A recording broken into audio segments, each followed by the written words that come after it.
Okay, sekarang nak ajar TPL macam mana download driver. So, step 1. Mesti mau sambung siap USB cable dengan printer, lepas tu on printer. So, saya akan send ini driver bagi bos lah. So, bos sudah dapat, tekan download. Lepas sudah download, dia akan dalam download lah. So, you double click dia. Lepas tu masuk pergi bawah. Sama double click, masuk pergi ini. Auto run. Sudah masuk pergi auto run, tekan next. Lepas tu tekan agree, sini ada satu agree. So sudah agree, lepas tu tekan next. Lepas tu USB, pilih USB install saja.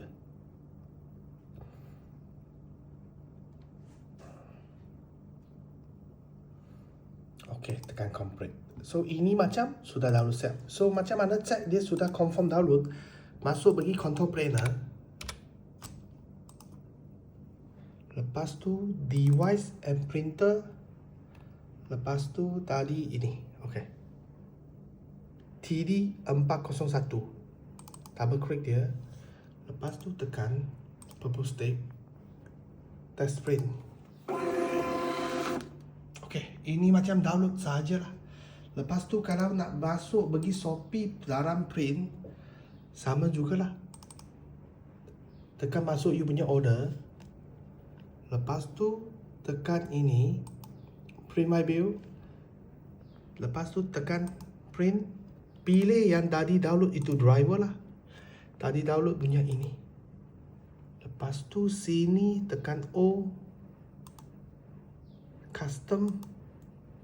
Lepas tu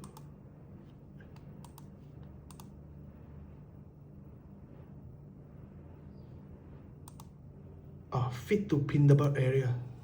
Ini macam baru ngam. Lepas tu tekan print. Okay, ini macam guna PC print out.